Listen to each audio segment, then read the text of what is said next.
This week we are going to be talking about stacks and queues. So we're going to focus on stacks for the first half and then we'll talk about queues.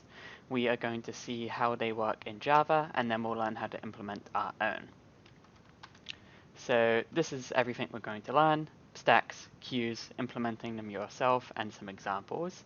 We'll also create a pretty fun activity with the curly brace checker to make sure a program has an even amount of curly braces. That will be at the end. What and why? This is more data structures. Stacks and queues are data structures. We're going to learn how to implement our own. Again, that's going to get us thinking. These can be considered as more common coding interview questions you may be asked to solve on a whiteboard or something like that. We're going to learn about some design patterns and how this ties into linked lists, because it really does, and expand on how linked lists work through learning about queues specifically. But we're going to get started with stacks, and when we say the word stack, I want you to think of a stack of books. It's probably the best example I can think of. So stacks, before we think about the code, let's learn about the idea, okay? A stack uses LIFO. So if you've taken an accounting class, you know LIFO means last in, first out. It's the opposite of a queue, because in a stack, the last thing you put on the stack is the first thing that comes off. Let me say that again. The last thing you put on the stack is the first thing that comes off. So it's kind of not the order we have in our heads, like if you're in line or queue or something like that. A stack is very different, like a stack of books. So let me preview this example. Let me just reset that. So this gray book will go away. Right, so we have this stack of books right here, and if I place a gray book on top, that is the last book I placed, right? So here's my stack of books. The last book I place on top is the gray book. Now let's say I want to take a book off of the stack. What's the first book that comes off? It is the gray book. So the last one you put on is the first one that comes off. Because if it's not, and I tried to pull this green book out, we create a type of Jenga game, right, where everything falls over. So the last one that goes on has to be the first one that comes off in that order. Think of the stack of books to the right. If we were to put another book, the gray book, onto the stack, where would we place it? We place it on top. We don't try squeeze that gray book above the purple one on the bottom. We could, but you're probably going to have the stack fall over.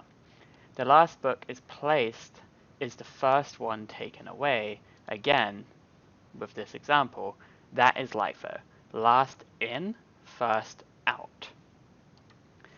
Let's think of stacks in real life situations, because you see them everywhere. You may not know that's what they are, but you have been using them all along, even before your first programming class.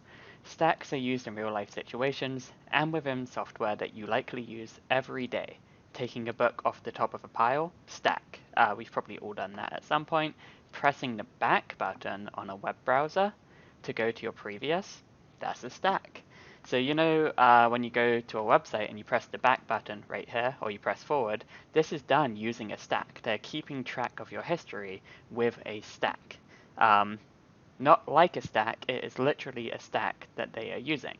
And we're going to produce a piece of code that is very similar to this, and that's how we're going to learn about stacks in the first place, is by creating a type of back and forward button for a web browser. How about Control Z or Control Y, otherwise known as undo and redo? That's a stack.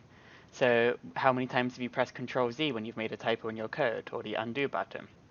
You are placing that onto a stack. You are undoing to the next thing. The last thing you did is the first thing you take off.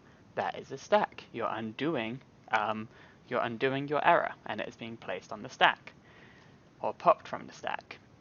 Stack examples using the Java API. Stacks are very common in most programming languages. We do have them built in Java. Java supports them through the util package, which is the same as the scanner and the array list and the linked list. Before we learn to implement our own stack, we're going to look at Java's. We can create a stack just like we did with an array list, with or without the diamond operator. So the same thing applies here as far as generics is concerned. You could just create a stack, which would store objects, or you can create a generic stack, which would store strings or integer objects or objects of any type that you would like to give it if you want to be a little more strict. This is probably how we're going to be creating our stacks to start out. Usually we will use the diamond operator to ensure a stack is the preferred type. So a couple of methods when it comes to stacks. There are some common terminologies. When it gets to queues, we'll talk about the differences, but in stack specifically, the primary functionality of a stack is pushing and popping. Pushing and popping. Those are the terminologies there. These always occur at the end of the stack due to its LIFO nature. Remember the book?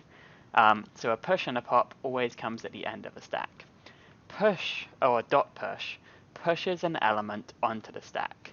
So push would be me putting this grey book onto the stack. That is a push. A push will always insert an element at the end, remember, because it's the last thing on, much like placing the book on top of the pile. Pop removes the last element from the stack. So going back to the books, if I want to remove an element from the stack, I have to do it from the top, or from the last one. And if I want to remove, say, the blue book, I would have to remove the grey, then the orange, then the blue, in that order, because that is how we pop from a stack. Peek will return the last element without removing it, so you can kind of say, hey, what's on top right now, and look at it without touching it. And then empty, it will just return true if the stack is empty, otherwise it won't. It will return false. We are then going to create this stack web page back button example. So I spoke about this example. I think I'll wait for the next video till I really cover this slide and then we dive into the code for this. So look out for that. And then we will have an activity based on that. So after that, we'll get into implementing our own stack. But for now, look out for the next video where we will actually start the code using a